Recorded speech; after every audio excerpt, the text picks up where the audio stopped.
Hello everyone, welcome back to our channel. आप सबका स्वागत है आपके अपने चैनल माई आईवीएफ जर्नी पर।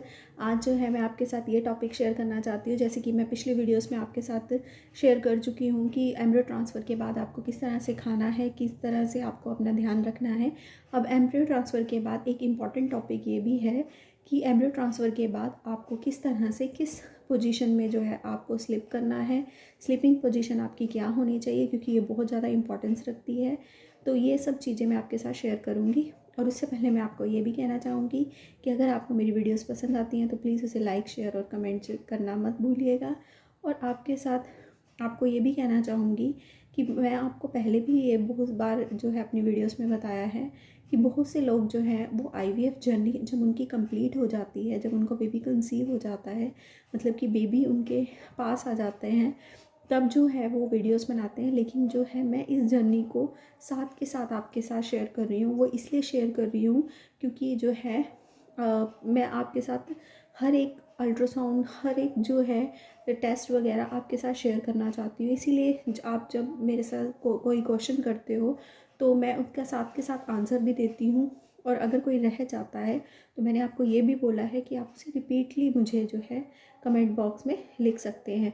और पर्सनली अगर मुझसे बात करना चाहते हैं तो ईमेल आईडी पे मैसेज कर सकते हैं।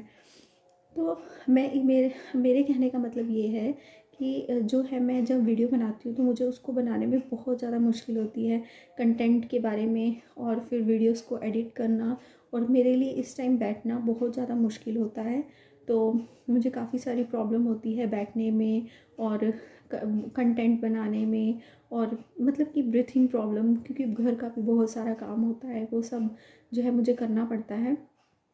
तो इसीलिए जो है मैं आपको यही कहना चाहूँगी कि अगर आप मुझे सपोर्ट करेंगे तो मुझे बहुत अच्छा लगेगा। आप मेरी वीडियो को प्लीज़ प्लीज़ आगे भी शेयर कीजिए, अपने रिलेटिव्स के साथ भी शेयर कीजिए, अपने फ्रेंड्स के साथ भी उसे शेयर कीजिए। तो आपका बहुत बहुत धन्यवाद होगा अगर आप ऐसा जो है मेरे लिए करेंगे। वैसे तो बहुत से ऐसे पर्सन्स हैं जो कर रहे हैं, कोशिश भी कर रहे हैं। बहुत से ऐसे लोग मुझे ये भी बोलते हैं कि हम आगे भी अपनी वीडियो, आपकी वीडियोस को शेयर कर रहे हैं। तो मुझे ये सुन के बहुत अच्छा लगता है कि इससे सबकी हेल्प होगी, क्योंकि आईवीएफ से जो जूझ रहे होते हैं, जिनको आईवीएफ बता दिया जाता है, उनके लिए बहुत कॉम्प्लिकेटेड हो जाता है। और उन मतलब कि एक छोटी छोटी बात जो मेरे साथ हुई है वो मैं आपके साथ शेयर करना चाहती हूँ, कि ताकि वो प्रॉब्लम्स जो है और किसी पर्सन को फेस ना करनी पड़े। तो मेरी जो वीडियो का आज टॉपिक है कि आपको किस तरह से अपनी स्लीपिंग पोजीशन रखनी है आफ्टर एम्ब्रियो ट्रांसफ़र। जैसे ही आपका एम्ब्रियो ट्रांसफ़र हो जाता है तो हमारे माइंड में एक ही प्रॉब्लम आती है। जैसे अब मेरी तरह अगर बहुत से लोग होंगे जिनको जो है बिल्कुल जो है, मैं जब सोती थी तो मेरे को बिल्कुल भी सीधा तो मैं लेट ही नहीं सकती, करवट लेके लेट सकती हूँ, या मेरे को जो है बिल्कुल उल्टा होकर लेटने की आदत थी। जो उल्टा होकर सोते हैं उनको पेट पर दबाव पड़ता है, तो या तो वो साइड लेफ़्ट साइड सोते हैं, राइट साइड सोते हैं। सीधा सोने में उन्हें बहुत ज़्यादा दिक्कत होती है और मुझे बहुत ज़्यादा प्रॉब्लम होती है। और जैसे जैसे आपकी प्रेगनेंसी आगे बढ़ती जाएगी आपको जो है सीधा सोने में बहुत ज़्यादा मुश्किल होगी। तो इस तरह से आपको स्लीपिंग पोजीशन पे अपनी ध्यान रखना है। और स्लीपिंग पोजीशन इसमें बहुत ज़्यादा जो है वो इम्पॉर्टेंस रखती है। वो कैसे कि जैसे जब स्लीप करेंगे तो आपको जो है, जैसे ही आपका एम्ब्रियो ट्रांसफ़र हो जाता है, एक तो आपको बिल्कुल भी उल्टा तो लेटना ही नहीं है, उसे तो बिल्कुल अवॉइड करना है। वैसे तो बहुत सी वीडियोस में ये बताया जाता है कि फ़र्स्ट 3 मंथ में जो है आप जैसे मर्जी सोइए, इसका कोई फ़र्क नहीं पड़ेगा। लास्ट के मंथ में, फोर्थ मंथ से जाकर आपको जो है इस चीज़ का ध्यान रखना है। लेकिन नहीं, आपको फ़र्स्ट 3 मंथ से ही इस बात का ध्यान रखना है कि आपको बिल्कुल भी उल्टा नहीं सोना है, सीधा भी आप बहुत कम सोइए। जितना हो सके आपको जो है लेफ़्ट साइड या राइट साइड की साइड ही सोना है, क्योंकि लेफ़्ट या राइट अगर आप सोएंगे तो उससे क्या होगा कि जो एम्ब्रियो अंदर ग्रो कर रहा है उसको जो है ब्लड सर्कुलेशन अच्छे से होगा, उसकी जो उनकी ग्रोथ होगी वो आगे आगे बहुत अच्छी होगी। और जितना आप जो है लेफ़्ट या राइट सोएंगे उस, और लेफ़्ट या राइट भी आपको किस तरीके से सोना है वो अगर आप बोलेंगे तो मैं अलग से उसकी वीडियो जो है डाल भी दूँगी इसमें, कि किस तरीके से उसको जो है रख मतलब कि आपको करके दिखाऊंगी कि मैं किस तरह से सोती थी।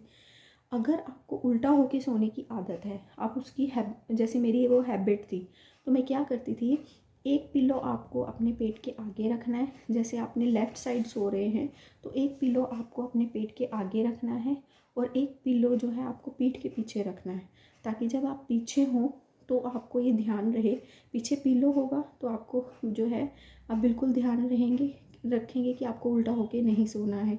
जब आप लेफ़्ट सोएंगे तब भी आपको ये ध्यान रहेगा। तो एक पिल्लो जो है आपके पेट के बिल्कुल पास में होना चाहिए। जैसे आप लेफ़्ट साइड सो रहे हैं तो लेफ़्ट साइड के साथ एक पिल्लो रखना है और पीठ के पीछे भी एक पिल्लो रखना है, ताकि आप जब राइट घूमें तब भी एक पिल्लो पड़ा हो और जब लेफ़्ट साइड हो तब भी एक पिल्लो पड़ा हो। तो आपने 2 पिल्लो जो है अपने आगे और पीछे, यानी कि जिस साइड आप करवट ले रहे हैं उधर भी और पीठ के पीछे भी, ताकि आप दोनों साइड जब करवट लें तो एक पिल्लो आपके पास पड़ा हुआ हो। तो ये आपको पूरे 9th मंथ जैसे ही आपका एम्ब्रियो ट्रांसफ़र हो जाता है और आपकी बेटा HCG पॉजिटिव भी आ जाती है, एम्ब्रियो ट्रांसफ़र होने के बाद भी, जैसे कि मैंने आपको बोला कि जिस तरह जब हमारा एम्ब्रियो ट्रांसफ़र हो जाता है उसका मतलब होता है कि हम प्रेग्नेंट हैं। सिर्फ वो अंदर इम्प्लांटेशन होना, उसका जो भी एम्ब्रियो हमारे अंदर डाला जाता है उसका सिर्फ इम्प्लांटेशन होता है, उसके बाद पॉजिटिव आ जाता है। ठीक है, तो आपको इस चीज़ का जो है ध्यान रखना है कि जब आप लेफ़्ट या राइट हो रहे हैं तो आपके पास वो पिलो पड़ा हो।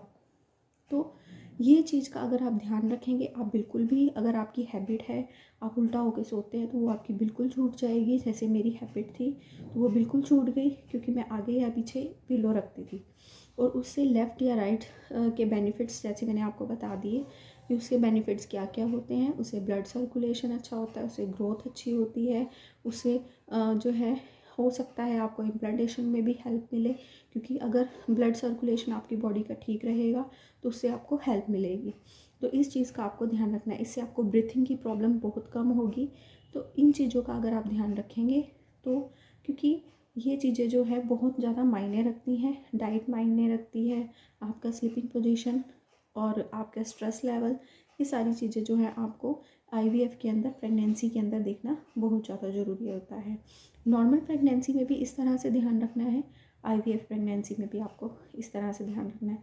IVF प्रेगनेंसी में जैसे ही, क्योंकि जो नॉर्मल प्रेगनेंसी होती है उसमें तो हमें तभी पता चलता है जब हम बेटा HCG करवाते हैं या घर पे प्रेगनेंसी टेस्ट करते हैं, लेकिन इसमें IVF में तो हमारा पहले ही हमें पता चल जाता है कि हमारा एम्ब्रियो ट्रांसफ़र कर दिया गया है, यानी कि जो ट्यूब्स और यूट्रस का जो प्रोसीजर था वो हो चुका है हमारे अंदर एक बेबी जो है, छोटा सा एम्ब्रियो जो है भ्रूण, वो रख दिया गया है।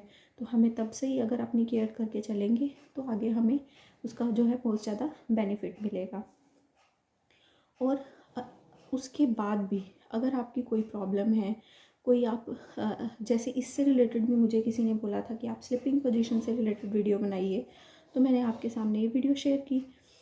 तो अगर फिर भी आपकी कोई प्रॉब्लम है, कोई आपको नहीं समझ में आता है, कोई आप जैसे मैंने अभी अल्ट्रासाउंड्स की रिपोर्ट डाली है तो उससे रिलेटेड कुछ समझ नहीं आ रहा है, तो आप मुझे जो है कमेंट बॉक्स में कमेंट कीजिए, मैसेज कीजिए अपनी वीडियोस, अपने जो है आइडियाज़। अगर आपकी कोई प्रॉब्लम है, अगर आप मुझे मेरी वीडियो से रिलेटेड कोई आइडिया देना चाहते हैं तो आप मुझे कमेंट बॉक्स में कमेंट कीजिए।